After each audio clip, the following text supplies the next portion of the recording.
We're in this big data era and easily flip on Facebook ads or YouTube ads to be able to reach their people. But with all that data, it can be easy to fool yourself into thinking that this narrow profile of the people that you think that you want to be able to reach can be replaced by actually having true conversations with people, actually going out into the field. What's up, what's up, what's up? I'm Brandman Sean. And I'm Corey. And we are back with another episode of No Labels Necessary podcast. You can catch us every Tuesday, every Thursday on Apple, Spotify, YouTube, wherever you stream your podcast, here at the intersection of currency and art.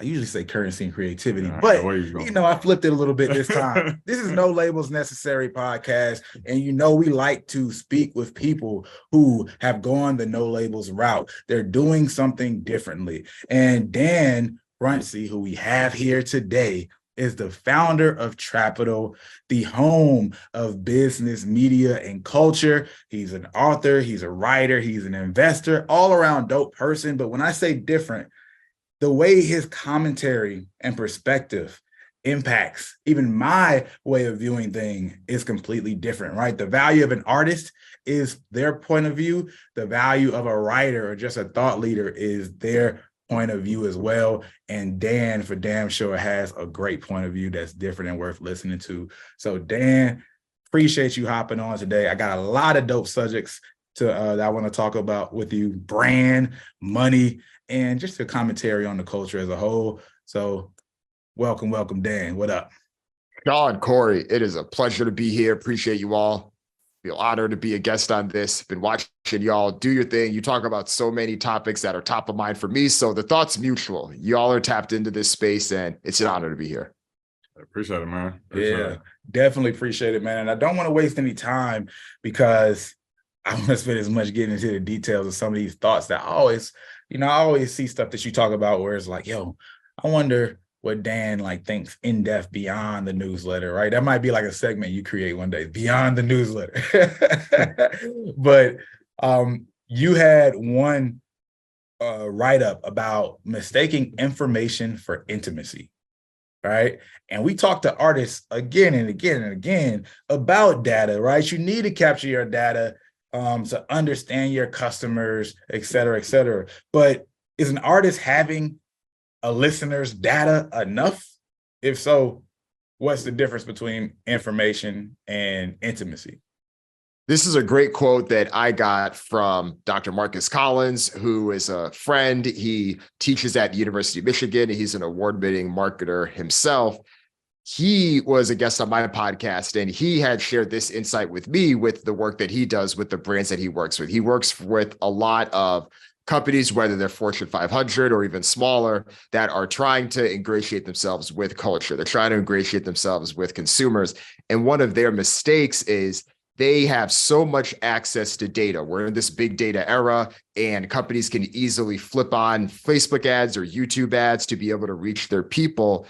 But with all that data, it can be easy to fool yourself into thinking that this narrow profile of the people that you think that you want to be able to reach can be replaced by actually having true conversations with people, actually going out into the field. And a lot of this, unfortunately, accelerated itself in the pandemic because so many companies saw record growth and record profits without needing to be there in person. So companies started to mistake having information for that true intimacy because, as I mentioned, we're nuanced people. We have complex thoughts, and the way that we relate to brands and the way that we understand things can't necessarily be captured based on the behaviors that you see us exhibit on social media that you think matches to a certain pattern. So if you're truly trying to understand the decisions that drive consumer behavior to help your brand get to that next level with how you speak to people, that you need to get to that intimate level, really understand your customer. This is where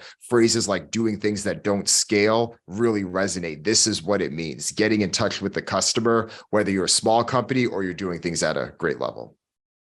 Man, that's really dope to think about because, I feel like after a certain point of time, at first, I'll already say it like this. First, getting information feels like doing the extra work, right? But then it becomes a lazy thing because people think that's the end all be all, right? But now you have to decipher that data and prove out the assumptions that you then got from the data, right? So I like the fact that you talk about the behavior and not necessarily indicating some of your assumptions. Let's say that. And a great way that you summarized it was you said people are nuanced. Someone may wear Patagonia, but that doesn't mean they all ascribe to the same conservation values that the brand carries. Can you go a little bit deeper in that? Right, because I think that that thought process can be very aligned with how a Facebook or Instagram ad would work, where there's a certain profile of person and you assume everything that you may think about this person. Okay, if this person wears Patagonia, then you could assume that they may live in one of the major cities in the country. You could assume that they may do something during their weekends, that's some type of leisure activity. You may even assume how they may vote in the next presidential election. But we know enough about these brands to know that that may not always line itself up. And I think this applies to music because you can think about the clothes that someone wears and have different assumptions about what type of artist they may like. We see this as well with whether it's a streaming service that has their recommendations. They may say, okay, well, you listen to so-and-so artists. We think you may like so-and-so. Sure, you may understand why they may be recommending that artist, but that doesn't necessarily mean that you are going to listen to that artist. Sure, there's a subset of people that do, but that doesn't necessarily reflect the whole picture. And the companies that can get beyond that initial surface level baseline filtering or putting people in buckets can have a true advantage. So I think that's where that Patagonia example makes sense. And then it can also extend to other artists or other brands in music that are trying to leverage that same culture as well to find where those pattern matches actually are and aren't, and then actually being able to make decisions based on that. Yeah, man. The other example that you used was Drake. You're like, just because I like Drake doesn't mean I want to hear other artists that sound like Drake. And exactly. the interesting part about that is, especially in music, it tends to be that way. It's like, if I hear another artist like Drake, I just feel like you're a copycat. Like, I don't want to hear another Drake. I actually want to hear somebody who's different, right? Right. They're going to send you a bunch of Kurt Cobain's track or something like that. Someone that tried to sound like Drake. Yeah. So, I mean, with that being said, how do you think artists can utilize that type of insight for themselves? What does that look like? Well, I think it's a few things. You, as an artist, assuming that you're tapped in enough and you're not necessarily solely relying on other companies to do this for you, you can have things at a baseline where you can see where your listening patterns in particular areas, or you can leverage some of that, map that with whether it's social data, or if you have a newsletter or things like that, you can see where these things are and where these things all line up. That can help give you insights on where it may make sense to do the next tour stop, where it makes sense to have things. And of course, at a certain level, you do have booking agents and other partners that you can rely on for this stuff, but they're also looking at you as a thought partner to help make these decisions. So that can be helpful there. But I think it also is helpful from a brand partnerships perspective as well. We know that a lot of artists, especially as they're thinking about their own funnel of who are the business partners I have in particular areas, if there is a brand partner they have, sure, everyone may see the type of partnerships that the A-list artists do, but maybe there's a niche brand that is perfectly aligned for where you're at, because those brands probably can't get Jay-Z or Beyonce or Drake because they might want to be able to do that, but they may be a better fit for where you are. So how can you find those opportunities and the ones that make sense? And because the data may not be able to get that granular, actually having those conversations with those fans can be the most helpful in ways that you can have them, whether those are folks that are buying hard tickets to your shows, whether you're doing meetups and you're able to have conversations with them. That's why, as much as people may give artists shit for having expensive meet and greets and things like that, it's a way to be able to not just filter out who are the people that are the dedicated fans, but who are the people that are the customers that will show up repeatedly. What are the commonalities with the conversations I'm having when I'm doing VIP sessions or meet and greets across the country? And then if there's something you're seeing, whether it's in how they are carrying themselves, how they dress, how they communicate, could that inform decisions that you can then make with partners you have? It's hard to do that just looking at data alone. Yeah, we were just having a conversation with an artist about that, right? Like the live events give you a chance to see where how much the audience values you, right? Like you kind of have these ideas. To your point, the data could kind of point you in the right direction, but you really don't know how they value you until you give them a way to kind of verify it in person, right? And then you can kind of compare that to the data and what you might be seeing on that end. Like, so I don't know, it's interesting to kind of look at it that way. Yeah, definitely. And I think it's easier when they're going to your actual show. These things become harder with music festivals, just given the nature of how many people are at these festivals and people just wanting to go for the show, go for the vibes, go for the headliner. The further you are from that list, even though there's people in front of you that are listening to your set, it may be harder to find those same parallels to be able to draw those insights, which makes the in-person piece even more valuable. Yeah, because clearly said, right? If you buy an expensive Drake meet and greet, and I just listened to Drake, all right, what you have to say is far more valuable than what I have to say, right? And I think that's a great way to filter. And then you even touch on that nuance of festivals versus your actual show, right? A lot of people are afraid of that reality, but it gives you a hard line reality to work off of. You can't improve what you can't measure, right? So that conversation right there, it reminds me of the conversation you had with Consequence. Can you speak on some of the insights you personally thought, because what that you got? Because I remember he was pretty, adamant about having his own shows versus festivals. Oh, you mean Currency, right? Currency, yeah, you're right. My bad, not Consequence. Currency. Yeah. So, yeah. He was the one that stuck this out to me because I asked him this question specifically because he was starting to talk about the interview in a way where I could get a sense that this is where he was at. And I said, well, how do you feel about festivals? And then he was like, but then Musa, his manager, started sharing insights, and their take is that festivals can be good for a few things. One, they do offer a large upfront check a lot of times. Several artists, Cardi B and others, have shown how large those advances can be, especially when you're going in Europe and other markets. But you're less likely to reach the hardcore fans that you have that are willing to see you at a House of Blues or even smaller venue. And it may take time, and there's less vanity to be able to share with performing in front of a small audience as opposed to this broad festival grounds where there's just thousands of people that never end.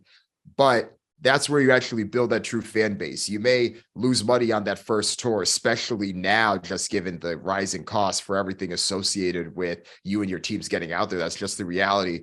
But that's the only way to truly be able to get to that next level of being able to have people come to your own show.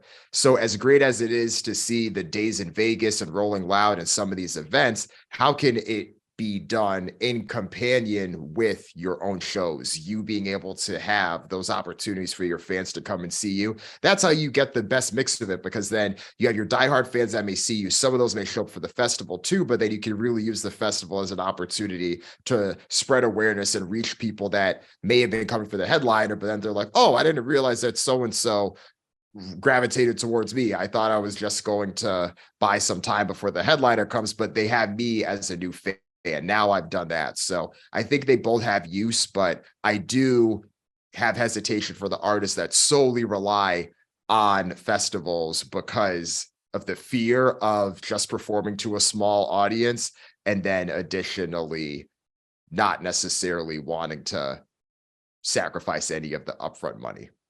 Yeah, and it kind of speaks to your point too about like the difference in that broad data set versus the specific, right? Like a festival can be looked at like a broad data set, right? There's enough people here that kind of maybe like the same type of music as you make, but may not be 100% here for you.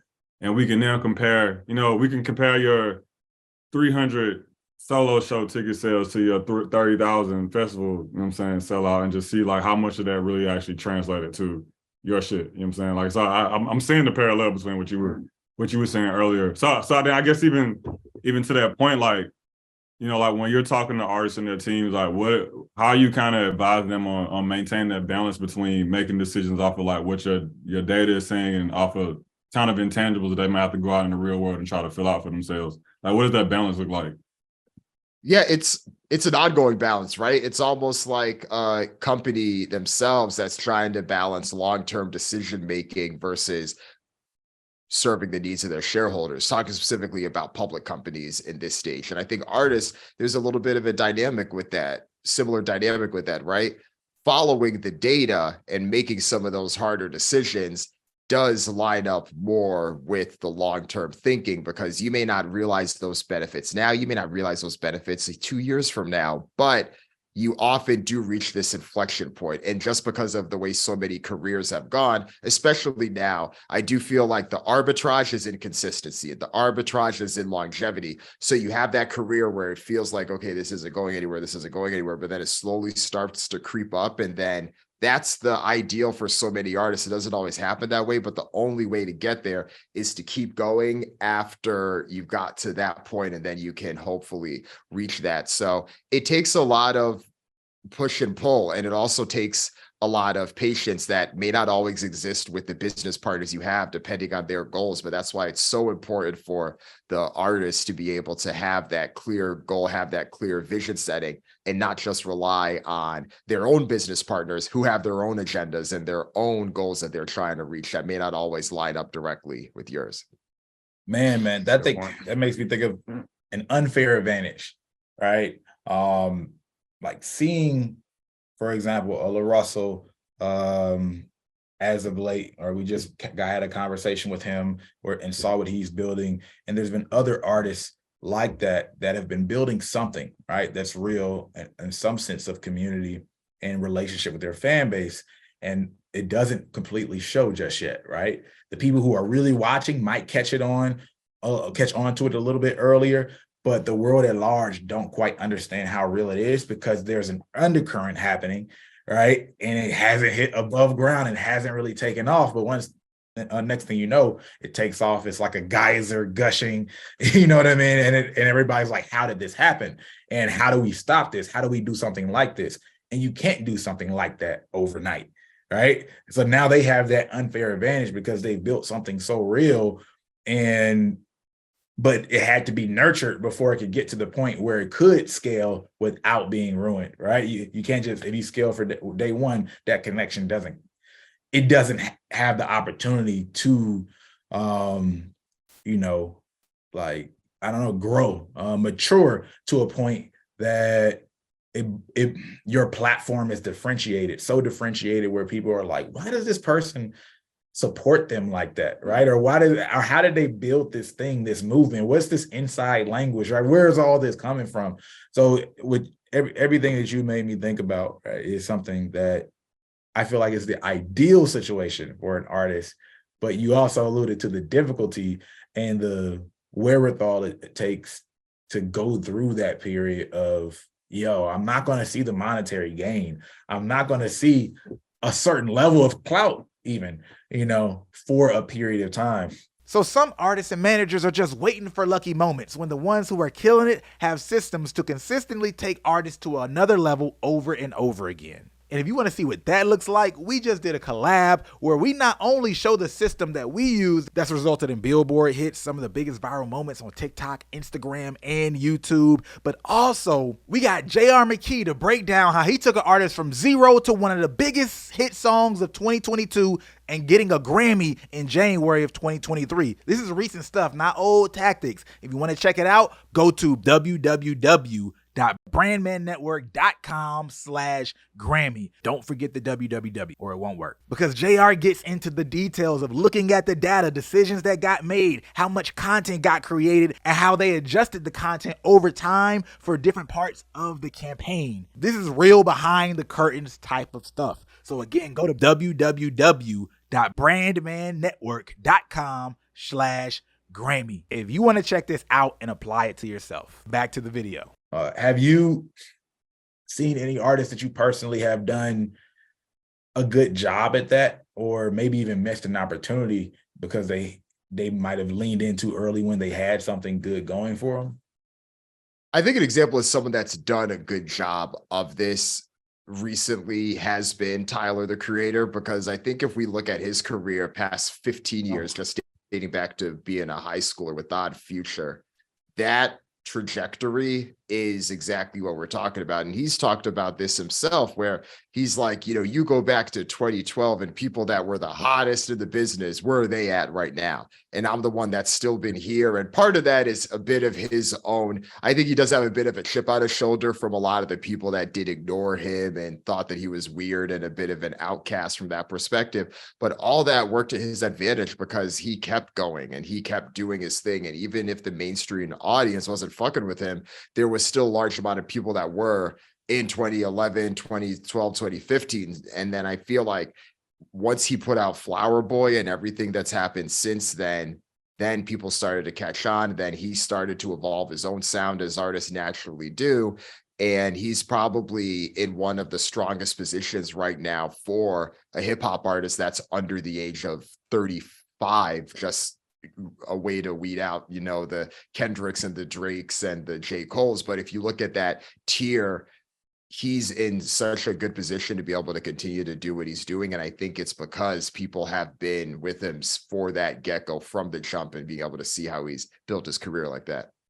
Yeah. To your point, is like we literally got to see firsthand what a 10, 12-year community building process looks like, because he's been hitting his community from a couple different angles over a whole decade, Yeah, and I mean, it's been clear what he stands for in one way or another as well. Like, he's been open about the things he doesn't stand for, which I feel like is probably even more important than the stuff that you stand for in terms of voicing it to your community. Like, yo, I don't fuck with this, I don't fuck with that. Like, Tupac was very vocal about the things he didn't like, right? You can I could go down the list, right? But many of those same characters made it clear on what their values were, not just, hey, I like this, but I'm not for that, whatever that looks like for their particular category. Definitely. Yeah, he's another one, right? I think that especially in the social media era, we've seen there's so much power in how people react to the thing or create community around being against something. And there is a ton of frustration with that just in terms of how society's run, but it's also reflecting how it is. Even look at how people decide what sports team they like or who they think is the GOAT in basketball or who this. It's always driven by cons against the other thing as opposed to the true support they have for the core thing itself. And that may not always be 100% true in all cases, but there is some natural power to that. And I do think Tyler is one of those that has positioned himself over the years, both with his own doing, but also because of being blocked out by others, as someone that has been in this corner to say, hey, this is who I am. This is how I do my things. These are the people I speak to. And there's a large percentage of the audience over there that doesn't necessarily respect what I do to the same level. That's okay. They may eventually come around. He spoke about this recently in that Rap Caviar interview series that he had put out as well, that I thought was an even more fascinating look into his mind space. It's fascinating. And a lot of this aligns as well with how people leverage the power and the tools of the internet and how those can work to their favor, and how you can just continue to adapt to the new technology and new platforms that come over time. Yeah. Like, Tyler is definitely one of our favorite examples. I think we used him on our recent episode. Yeah, which I thought about during that debate. Yeah,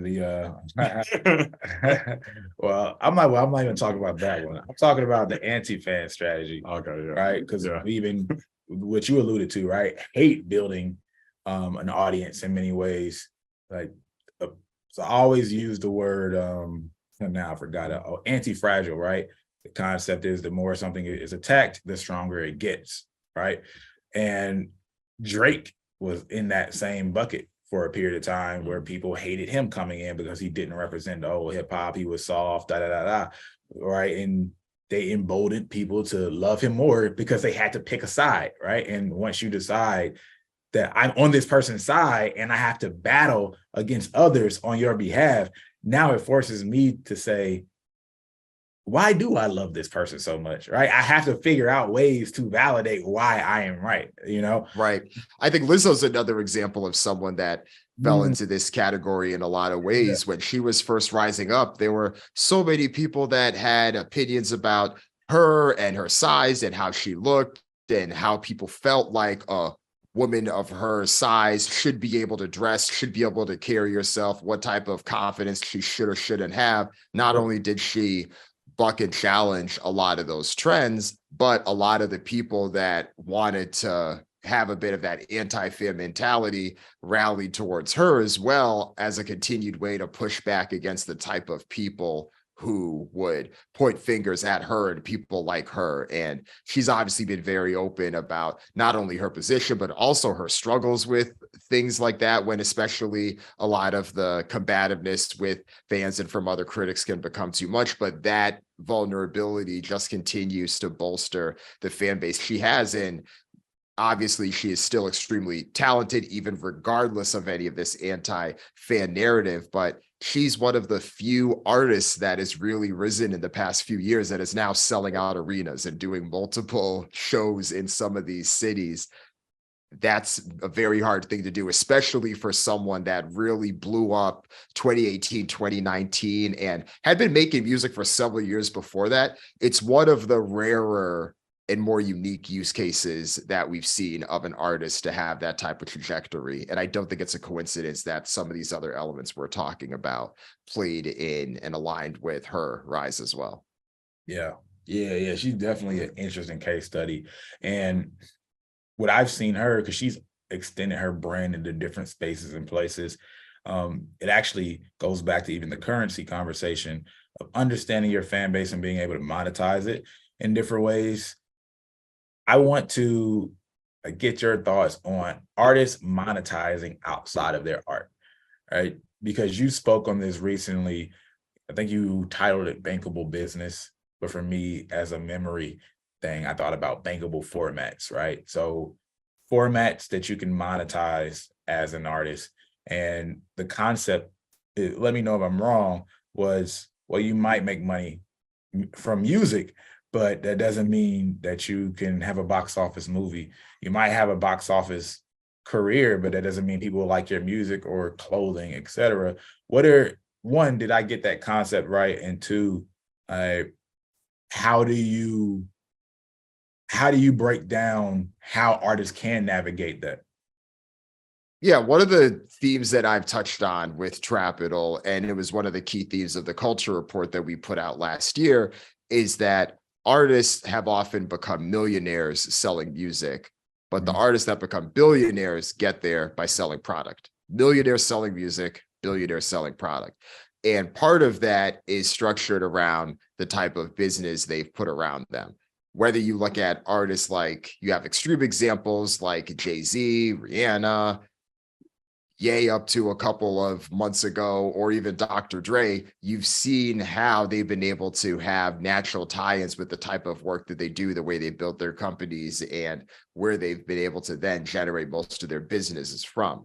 They couldn't have got to where they were if it wasn't for the music, but even so, the music wasn't in 100% slam dunk to make sure they get that. It was just a platform to allow them to do this, but there's still plenty of success, things that work in their favor that need to line up. They still need to find product market fit like any other business in order to reach that scale. So I think for a lot of artists, even if they don't necessarily want to sell computer or consumer products, there still can be something that is just a bit thought of from a holistic level about how they want to sell and monetize their business that isn't just reliant on either the streams that they're hoping to get from the checks that come in from what they monetize from their music, from the digital streaming platforms, and an extension, the major record label deals they sign, or doing deals until they can get the next big advance and hoping that they recoup enough money to then earn royalties beyond recouping the advance. These are all the things that they can do, but that can work in their favor, but it also acknowledges where things are. We also see it at that non-superstar level as well. I look at artists like Griselda and how they've been able to sell high-end merch to their audience, whether those are unique vinyls or Benny the Butcher selling the butcher knife and things like that. They don't need to sell Fenty Beauty level of products to do that, but they can still have a very sound business that works for them. They can still tour and reach their people, and they're less concerned with charting at the top of the Billboard charts than they are with being able to serve. And I think we mentioned Russell a few times. I think he probably thinks similarly with this. Russell isn't a name that is topping the Billboard charts, but he also probably could care less about that because he has built his business up in a way to be able to reach the people. He's actually owning the underlying asset of what he's doing. So there are plenty of ways to continue to make money off of the streams itself. He's touring, he's been able to do that. And then just how I mean, you all understand the business better than I do, just given some of the conversations you've had there. But that's what this is about. And that's where I think the real bankable business comes from. There's so much focus from the outside on the vanity metrics, whether that's how many followers you may have on social media, how many millions of monthly listeners you may have on Spotify, or what place did your album have when it came out on the top 200, or any of the gold plaques that may highlight how many streams your album has gotten or your single has gotten. But profit and revenue are the things at the end of the day driven by having a bankable business, and those aren't the things that are reported. And there's plenty of successful artists that have been able to do that in ways that are much more successful than people that actually do dominate on many of those vanity metrics. How do you think artists should go about choosing the next extension that they introduce to their audience? This goes back to that beginning part of the conversation, right? If you have that intimate understanding of who the audience is, you also understand more broadly trends in business to understand what is helpful for my audience, what is helpful for the people that I'm reaching out to, but then how does that extend more broadly to trends that are happening right now in society or with how people are interacting with things? And am I in the best position to do that? Can I partner with others that can help me do that in a way that makes sense? That's ultimately how they're able to get there. So it does bring a full circle nature of understanding your audience at an intimate level, inside and out, and seeing where the trends are, where the opportunities, and whether or not you fall in line with. I feel like that's a step one. And if that is done well, that could hopefully have some opportunities rise to the top that could be good fits. Yeah, that makes a lot of sense. You can't just say, hey, this other artist is doing this, so I'm going to do that, right? There's a few core things where you might be able to check a box like, hey, I'm going to drop music. I could put it on Spotify if I want to. I could tour and do shows. Those are very general. But once you leave that, that world and start to introduce, whether it's butcher knives or clothing or video games, you have to have a deeper insight into your own audience, right? And we've seen this struggle time and time again. I look at the boom of fashion brands in the 90s and the 2000s as an example of this. You have a brand like FUBU that I think was very timely. It had the right type of partnerships, and it was able to hit the right cultural themes for where people were at. Several years later, you have a company like Sean John that matches very well with where Diddy had positioned himself. He's been selling a lifestyle with his music. Now he wants to sell you that same type of lifestyle with the type of clothes that he now has that he's putting out. But then I think we saw a lot of fashion brands as well do more of that copycat nature that was less tied into this broader underlying theme that they had that tapped into a lifestyle that they were pushing. It was more so pushing the next thing. And then 4 years later, every artist that is trying to sell their own sneaker, those sneakers are now on the clearance rack at Marshalls and TJ Maxx because we flooded the market, and now there just isn't as much demand for these things. And that's part of the trap that can happen. And that trap can also happen as well now 20 years later with some of the people in the game now that may be copying some of the trends that they've seen from the successful artists that have more intentionality behind what they're doing. Yeah. And it's important to realize it can happen to the best of them because, citing Beyonce's Adidas deal not necessarily ever, materializing like you would have expected. She has an unequivocal impact on culture, right? We know that she has real fans. So you can't say, oh, this is an influencer with 2 million followers and they couldn't sell 26 shirts, right? No, this is a legitimate influencer, sells hard tickets. This is Beyonce, right? Yeah, she still couldn't translate over into clothing. I have my thoughts on it, but I would love to hear why you think that didn't go too well. This was one that I had started to see the potential tea leaves of this happening even before it really went through. This was back around the time that Rihanna was starting to have things really take off with Savage Fenty and Fenty Beauty.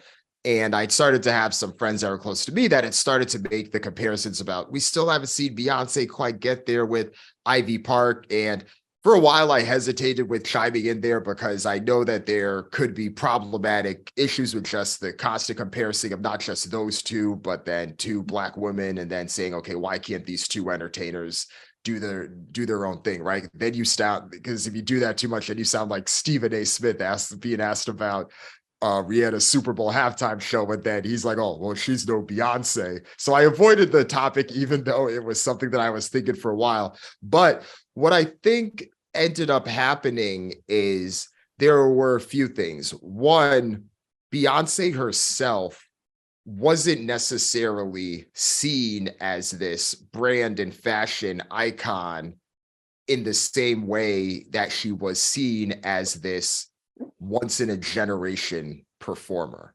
Completely. She's obviously this once in a generation performer. People are taking destination trips, getting their passports stamped to go see this Renaissance tour. That's how much impact she's had, and she's had it with the last album she did. There's not many people that have been in the game since they were teenagers that are now at this stage selling out football stadiums, but she is, and she's continuing to do it. But the skills, and not even the skills, but the ability to then translate that into selling a brand are very different. And I think that Ivy Park also expanded in a few different areas of categories that are all pretty unique if you look at it, whether it was footwear or apparel, whether it's tops or bottoms. Those are all different things that have different cultures around them, different approaches. And you think about these brands, Savage Fenty, lingerie, Yeezy, footwear, not even just broad footwear, mostly sneakers for the most part. But then you see how over time they can expand to different things. And I think that Ivy Park had a bit of a broad focus there. And there wasn't as much of the tie in there where I felt like Yeezy, there was this natural piece where Ye would randomly show you a picture of him in the lab with all of these tens of thousands of prototypes of Yeezys just laying around. And yeah, sure, some of them look ridiculous, but it gives you at least some purview into, okay, he's probably doing this during his sleep or thinking about this stuff all the time. It ties to that broader connection with someone like him. And you know that he interned at Fendi. He did all these other things that lined up. And even though Beyonce herself may be still spending, and her team may still be spending just as much time on doing similar types of things, we didn't necessarily see that as much in how she presented herself. She isn't necessarily that someone that's out on social media in that way. We see more so curated images or an annual interview with Vogue that is print and highly curated, but not as extemporaneous, to put it lightly, as someone like Ye or even others. So I think some of those things also played into some of the challenges there, and how even the most influential performer, when it comes to being able to get people to buy their tickets, that doesn't always necessarily line up to people also wanting to buy the clothing products or the products that she has, even when she's partnered with the same company that is partnered with other artists that she's arguably even bigger than. Yeah, man. I think this is an example of being authentic versus feeling authentic, because I can't speak to if she's being authentic in terms of the fashion, right? But what I can say, it doesn't feel authentic, probably because she doesn't show, like you said, right? We've never really seen her in that space as a fashion person, not because she's never fashionable, but because she hasn't positioned herself that way. She hasn't really expressed much opinion in that category that I'm aware of, right? I'm sure some people in the Beehive might have like really, really deep, digging through the crates type of insights into that. But in terms of somebody who's a lot more service level, in terms of how I I look at her, how I follow her, but we're very much so appreciative of her. That's just not a category. Where Rihanna, I remember covering her like early on the channel, one of my first probably 10 videos. I found an interview of her in like 2006, how she talked about, or maybe it was 2008 or whatever, but she wanted to do this fashion thing back then. And she said it in a way where it was very clear that I don't want to just like create merch, right? Or do another brand. I really want to take this thing serious and make a career out of it, right? And we know what Ye has done, and some others. So, you know, I feel like there's a lesson there. And when you still have to communicate, right, the values in that category, although you might have your values in the other categories of how I perform. I really, you know, am about the hard work and just, you know, all out performance, right, in the details of the music. But what do you look like, and what are your values, and what are your thoughts when it comes to how you dress? We need to see that before we can even decide whether we opt in, you know? And the other thing is the timeliness aspect. What is the trend that this new brand is hitting that is important even beyond the celebrity association? This is one good thing that Ree did, because she launches this Fenty Beauty brand that is reaching women of 40 different shades, especially women with darker skin tones, in an industry historically that did not put dollars behind that. And then similarly with Savage Fenty as well on the lingerie side, making sure that her lingerie has many more options than you may see from a standard line as well. So women's of all shades and all shapes had a home there. It spoke to inclusivity. It spoke to things that she wanted to be able to push. And she also had the collaboration with Kendo, which was that internal consulting group at Sephora that had already had this idea baked in to some extent, but just wanted someone like Ree to be able to help amplify and push it forward. It was the perfect combination to help make this happen in a way where I don't know if Ivy Park, independent of Beyonce, was necessarily solving a key need or gap in that type of way. How do you think about Kanye in that category? What trends do you feel like he might have tapped into? Well, because his started earlier, if we're dating back to like graduation era, Ye, with Red Octobers and those Yeezys there, streetwear was really coming to another level, especially in the internet era. And I do think that he was able to tap into that, especially streetwear driven, that was driven less by the people that are waiting in line at Foot Locker for a pair of Jordans, but more so for the click races to be able to get the nearest thing on the app when it dropped. So he was able to lean into that. And I think that helped him along the way. Yeah, and I would add to that too, Sean, and say like a large part of his early Yeezy narrative was, I want to make high-end sneakers affordable to everybody eventually, right? So he was kind of riding the wave of like, hey, I'm kind of here where I am now, but the goal over time was to make these $600 sneakers be $50 for everybody, right? So to the point about there was an end game for the support of the audience, right? We help him build this narrative and build this product. Eventually, high-end sneakers everywhere might be $50. You know what I'm saying? Like, so like I never thought about like that before until you brought it up, but it's like even with, I think Beyonce missed the opportunity with the fitness apparel. That probably been like the best space for her to hop in and create a narrative. You know what I'm saying? At least I can think of. Because of the entertainment and activity. Yeah, exactly. Yeah, I think it's to me the closest thing from what she lets us know about her that could have been flipped into a narrative. Because like to y'all point, like Ye has been building his narrative since college graduation. You know what I'm saying? Yeah. Rihanna, like you said, been building her narrative since early days. She even, curated her real life to reflect it. But I went and, married arguably the most fashionable person in rap. You know what I'm saying? Like, and made him a part of my campaigns and made sure it spoke to males and, to Dan's point about inclusivity. Then you get to her and it's like, you know what I'm saying? I think that's actually a pretty cool point, that fitness could be there because of the obvious, working out and activity before moving around, right? Movement, right? And then also if you add, remember she was early on the vegan wave, right? Her and Baby, yeah. right? So it's like, I do care about health. That could have been something they leaned into, even like maybe it could have been food, but even if merch, like bringing it, not merch, but like a clothing line bringing in that fitness narrative, that might have been the space that she could have leaned in. Yeah. That's actually pretty It's just interesting. literally the only direction I can think of she went. That would have felt authentic to Dan's point. You know what I'm saying? Yeah, definitely. Yeah. Well, so let me ask you this then, Dan, because I kind of was thinking about this when you mentioned it earlier, right? We talked about how, pandemic kind of forced us to think about, groups of people in these broad terms, which I never thought about before until you said it, but it makes sense. It's like, hey, I can't really go out and connect with people on the individual level. So we all kind of got trained to view people like at surface level, like in groups and boxes, right? So now we see post-pandemic, fans want a lot more intimacy with the artists, right? Artists are rushing to figure out how to put infrastructure together to go after that. And I think that ties back into something that you said a little bit after, where you said that the old game that artists are used to playing is the typical industry numbers game, right? How many views did you get? How many streams did you get? How many followers do you have? Whereas like now, I think we're starting to see that, the true measure of success is going to be about like how big of a community that you build and how much money did you make, right? I think those eventually will be the two indicators of success.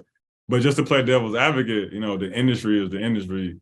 The game is the game, and a lot of artists have to play the game until they get to the point where they can do those things. So, what advice would you give to artists in that space, right? To where maybe they don't have the community built yet, to where they can completely hop out the industry games and they have to navigate both of those sides of the space.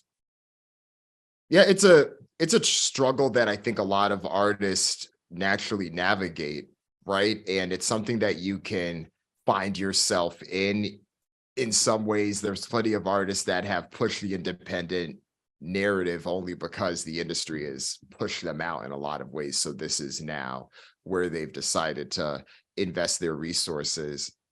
At least now you do have the ability to use different platforms and see what your reach does look like, whether it's obviously, Sean, you and I have talked about TikTok in past episodes. I know that when you came on Trapital a couple months back, you have all the data and the metrics there. And whether you are independent or if you do want to become signed or if you are signed, those numbers do matter. They at least give you some insight into where things are. But you do reach a point where I think you naturally will have to make a decision one way or another. And I think it's similar to a startup that may be trying to bootstrap the business, or they want to be able to take venture-backed funding. And a lot of it stems back to where your goals are.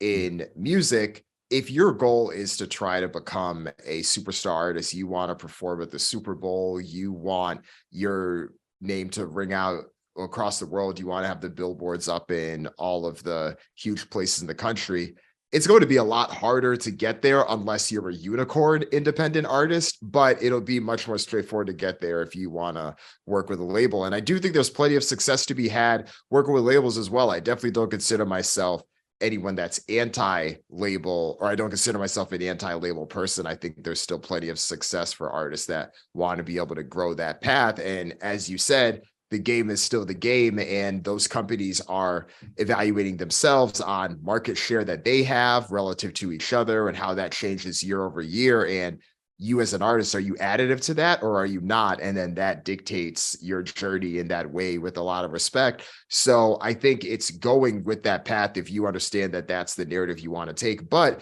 if you have the awareness and interest earlier on to be able to then say, okay, I know that's the game and I want to go a different route, whether that's based on what your interests are or what may serve you, then that's great. But knowing that naturally you are going to have to find a way to be able to get it. I think when it comes to it, a lot of artists, especially in the early days, do end up signing deals or other things because it may not even be as fully thought through the way I'd put it. It may just be from a financial perspective.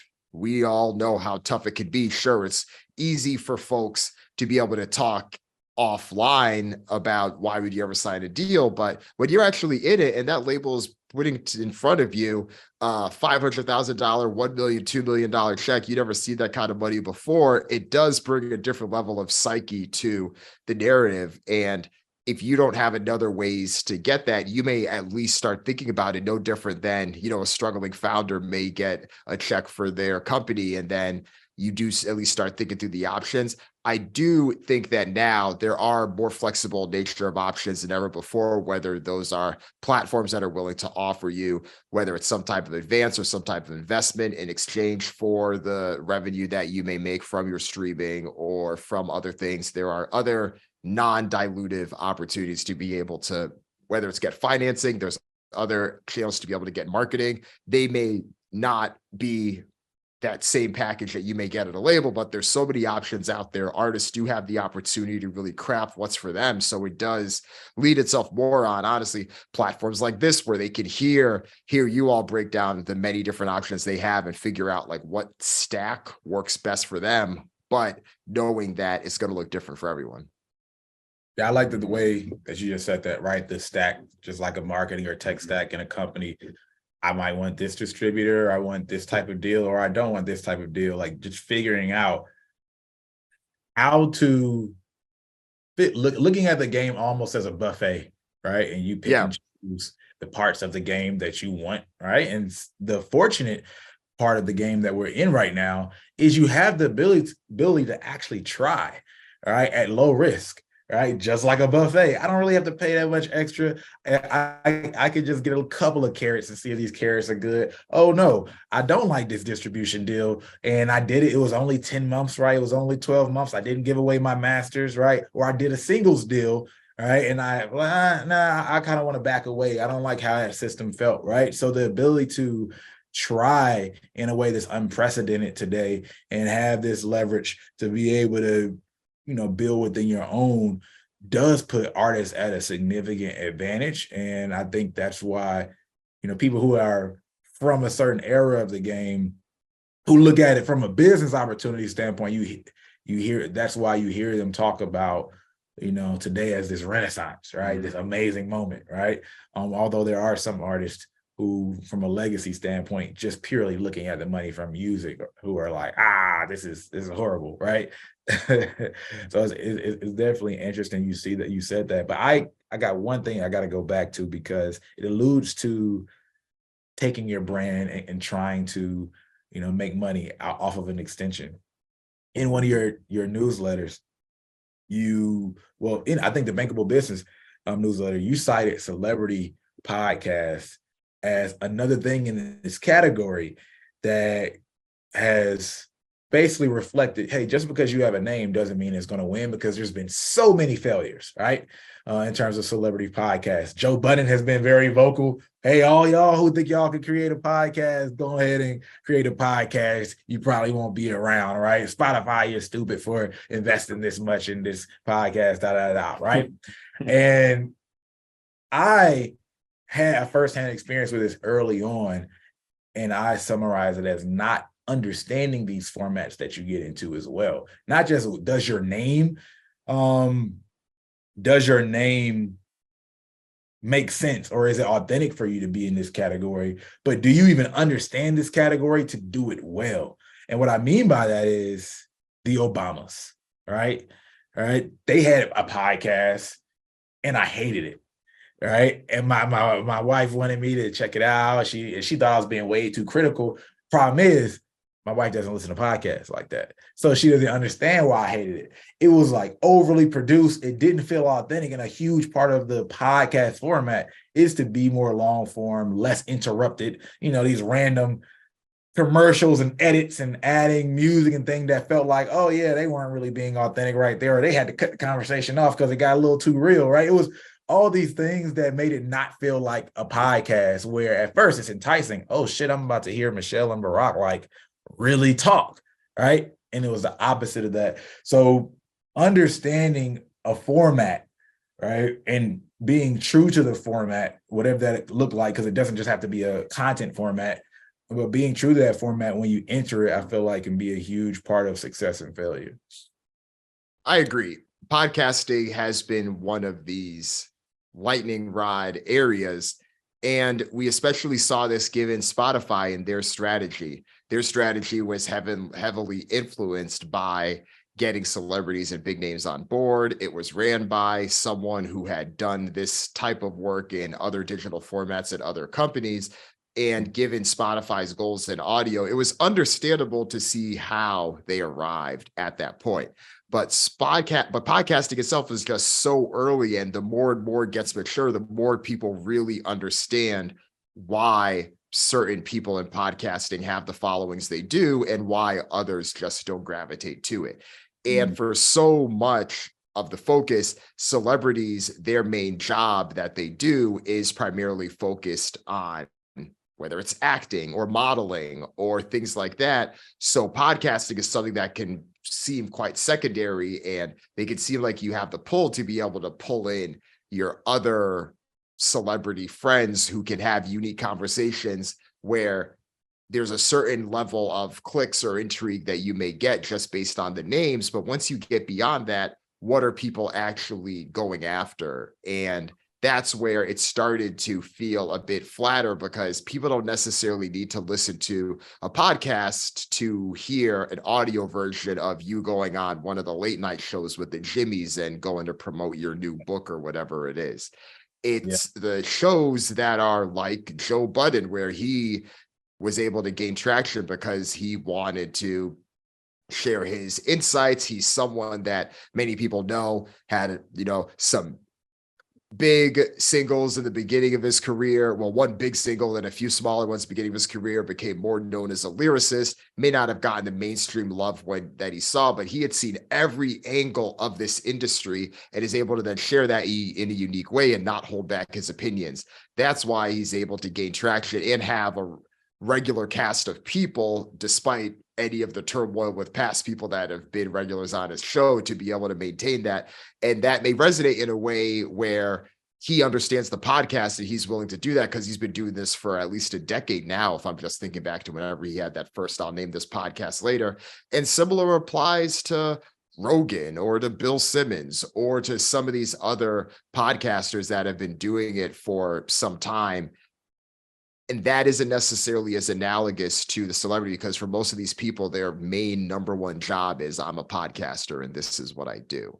And there's something that comes with that where it is hard to just come in and adapt and try to make the format work in that way. That doesn't necessarily always line up with people who are trained in acting, and they act in section or in sectors where there's also a producer, there's also a director, there's other people that have their hands in things. It doesn't necessarily always lend itself in that same way. Yeah, man, I think it's on one end a conflict with some people's brand to be as transparent, right? Because they might trip up and reveal, whoa, that side of them that isn't what they're projecting. But then on the other side, I think there's a lack of acknowledgement of the talent it actually is to podcast like those guys podcast and converse like those guys converse. Everybody's not that interesting for that long or can't hold right conversations. Exactly. Yeah, there's a huge gap there. And I think now we're starting to see some of it mature more, but still it's tough. I can speak for this myself. June will be the 4th year that I've been podcasting, and I want to continue doing this as long as I can as well. But I think one of the reasons that it worked is because we're reaching and talking to a specific audience on a specific topic, and it's not for everyone, but the people that it is for really do resonate with it. And that is the beauty of the platform in a lot of ways. Yeah, man. Don't you think that people should have learned the lesson, this whole view from the top floor of thinking, hey, I'm just going to hire a bunch of celebrities and faces and build this brand, especially things that are like tech and strongly media based. Like I talk to Jacory about this all the time. I'm like, that strategy really doesn't work. I even saw an episode of Shark Tank. I was telling him like where Kevin Hart was talking with somebody and they tried to invest. They wanted Kevin to invest, especially because they're like, yeah, man, like you're going to blow it up. You be a part of this. And then we're going to hire all these people. And Kevin was like, man, I lost so much money on that strategy. He thought I was just going to bring my friends over. I know all these people, we're going to blow it up. And then the business doesn't work out. Like, don't you think people would have learned by now that it's not that simple? Right. Exactly. Like this stuff is hard and it takes time. Yeah. It takes 100%. Time. Even TikTok, right? Them, as many other platforms have done, they did have a strategy where they did like pay people like celebrities to come over, but the reality is that's not what they want, right? That was something that helped win as a part of the scale phase, right? Right. But already something there, a culture that took hold, that was rooted in like the youth, right? People who didn't have those names. It's the people who don't have that name, especially on like the tech-driven platform type brands. Those are the ones who mold the culture. Celebrities can only scale the culture. Celebrities don't have enough, energy to even create the culture, right? That's a good distinction. They can't create the culture, but they can scale it. That's a good distinction. Yeah. It's interesting, man, that I don't know, you keep seeing this strategy watch, but it can work for clothing brands, right? It can work in spaces and places. I don't know. Do you have any specific thoughts on that? Like at least categories where you do see it work relatively consistently, or maybe a way it can be done to work more versus others?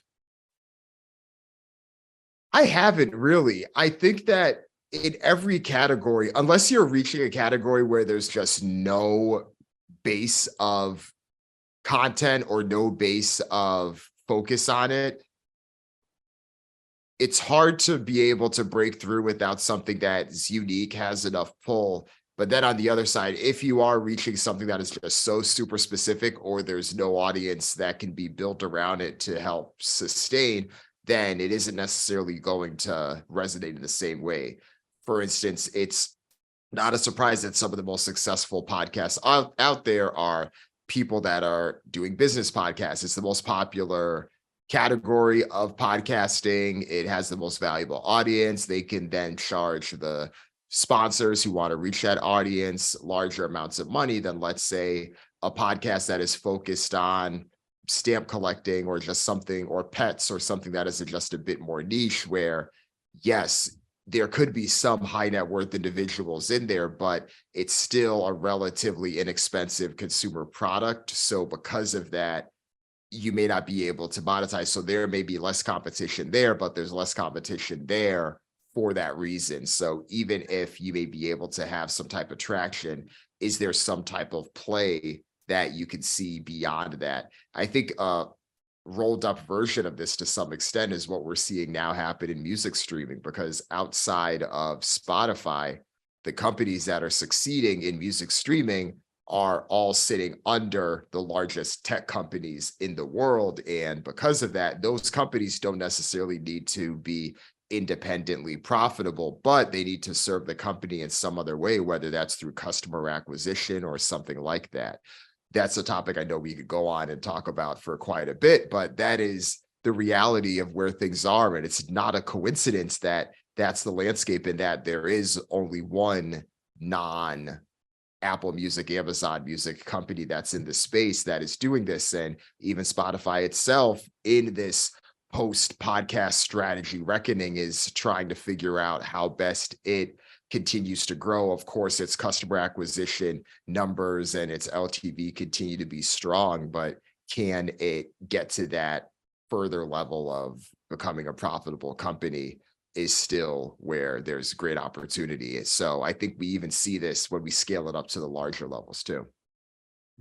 Yeah, man, I think that touches on something I saw pretty early on, being in tech. I kind of observed that in the platform era, there's only really one truly dominant. After the dust settles, right, there's going to be one dominant. There might be, right, a second dominant, right, like a sub as an anti to like a Uber and Lyft, right? But there's like a huge divide between Uber and Lyft, as successful as Lyft is, but that marketplace is so huge, right? And then after that, it doesn't mean you can't have a successful business, but then when we think about venture scale and things like that, becomes exceedingly less attractive, right? And Spotify being as dominant yet also as small, and the secondaries being as small at the same time, kind of speaks to how niche like music is in its own way, and how it's hard to really convert, and how it's hard to make some money in music, right? Even the companies, as much as artists and we complain about the companies, even the companies do have trouble making money. Yeah. And I mean, I like Spotify's product in a lot of ways. I also know that a lot of people have frustrations with Spotify's product, but I also do believe that the dynamics of this industry, even broader than Spotify, are why that company is in the position that it is in today.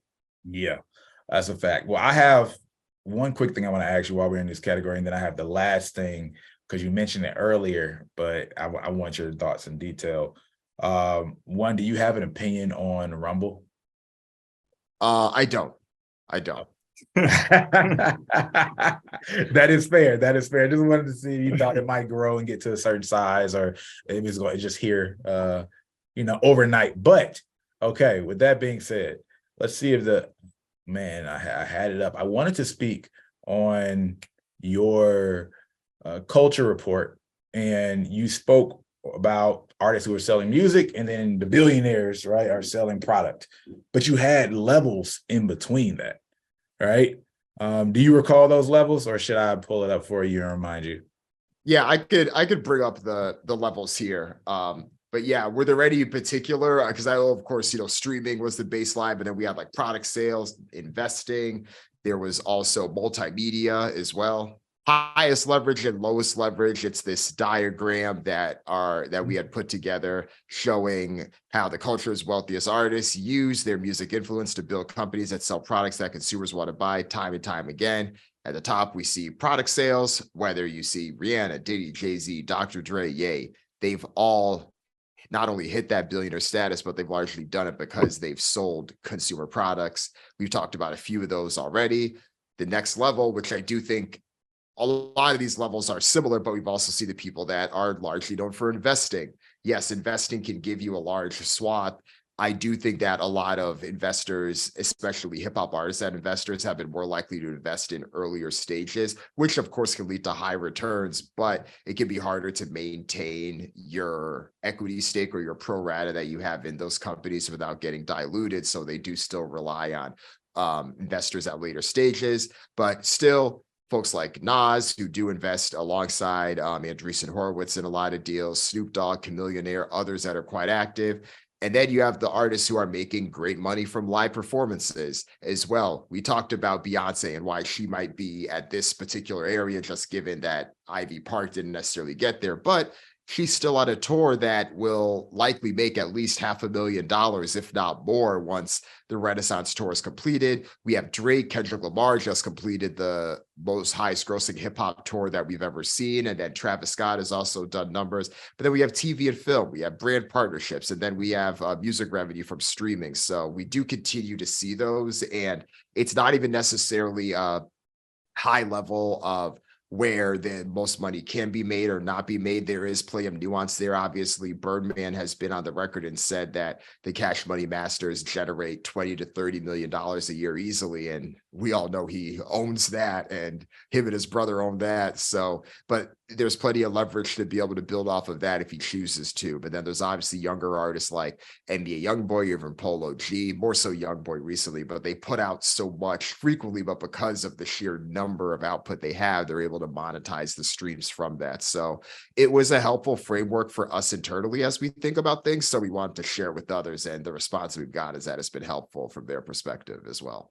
Yeah, this is dope. Yeah, man. I love it. And I think it's really important for artists to see as they build their career and early on, so you can just begin to roadmap and understand that even if I'm not here yet, this is the step that's going to get me to this level versus another level. Because a big part of the game, and I feel like in any category of career, is understanding which moves matter and when they matter, right?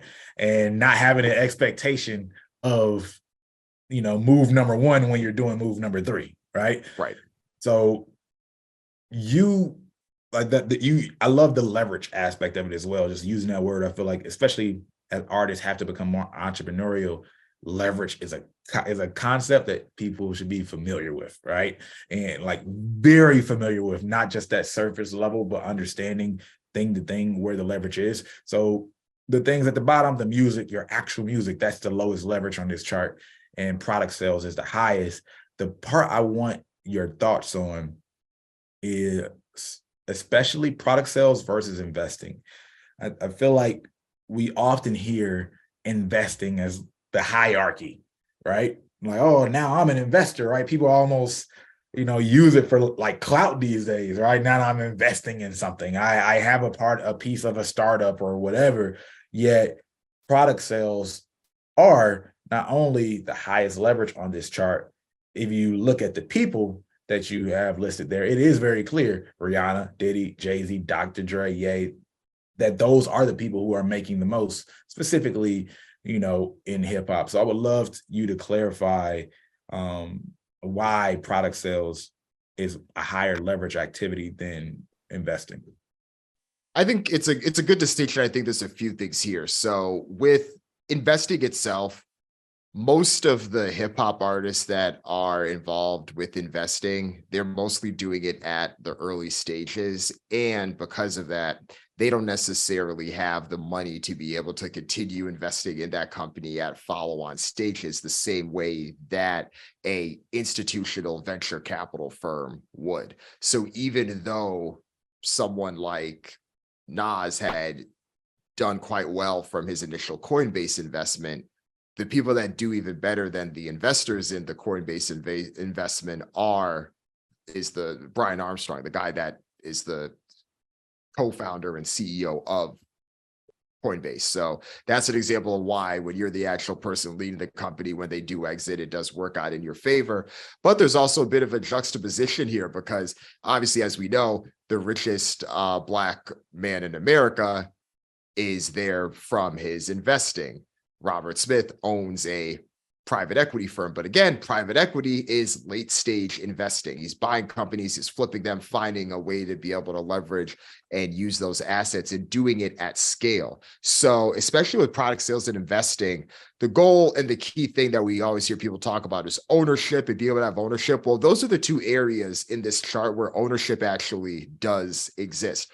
Of course, there's nuance there. I mean, Ice Cube and 50 Cent obviously do own a lot of the assets that they're creating in multimedia. Birdman does own the Cash Money sound recordings and musical assets there.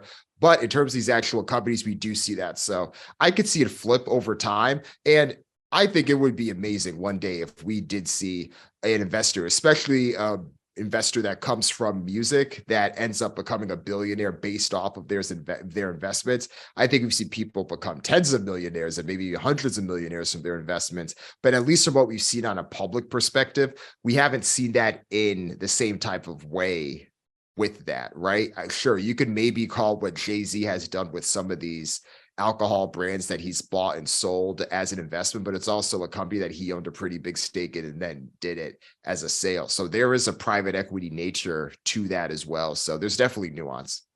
All right. So the ability to not just invest, but to continue to invest so your shares don't get diluted, or I guess to stave off dilution, right? Right. And then to be able to invest larger chunks down the road as well, right? Big amount of money to invest. Right. Because yeah, if Robert Smith's firm Vista is making large investments, tens of millions of dollars to then buy companies and then flip it, that's very different than Nas cutting a $50,000 check. You know what I mean? So it's like it's that type of thing. There's just more revenue to share when you're playing at that level. Got it. Well, man, that's definitely a conversation I would love to get deeper into another time. I feel like, I'm really passionate about that category, artists understanding money, artists thinking about money. That's why we say, creative currency, to realize your creativity is a currency that gets translated into, the typical currencies that we monetize, but also understanding, you can be about this money too. Prince was about that money as much as we look at him as an artist. Michael was about that money, right? We see many other artists like Kanye is about that money, although he didn't quite, he's had his struggles around it. More and more and more, you see him emphasize the need of money along with ownership and control and all those aspects of it. And I think a huge part of it is people who are in this space, whether it's being an artist, being an executive or manager, or just being people who care about this space, actually being open to have these conversations, because there's a lot of artists doing some cool shit and making good money outside of music, but they don't talk about that at all. And I want to make that happen. Definitely. You're a huge part of that charge, and I appreciate it. So everybody, if you are listening, right, for first and foremost, much love, right? Anybody who listens to the end, y'all are special. Y'all are the people we love the most. We love y'all all, but we love y'all the most. Make sure y'all follow Dan at Trapital. He has the best hip hop newsletter in the game. And for my opinion, I learned so much from his newsletter. He sends them out consistently. Great thoughts consistently. Is it weekly? It's only weekly, right? Yeah, so we're doing weekly. We do twice a week once in a while, but it's weekly at a minimum for sure. Right. So we'll put a link to the site at the bottom. Of course, we'll have all the socials and everything pop up. But thank you again, Dan, for being on. This is yet another episode of No Labels Necessary Podcast. I'm Brandman Sean. And I'm Corey. And we out. Peace. Appreciate you both. Thank you.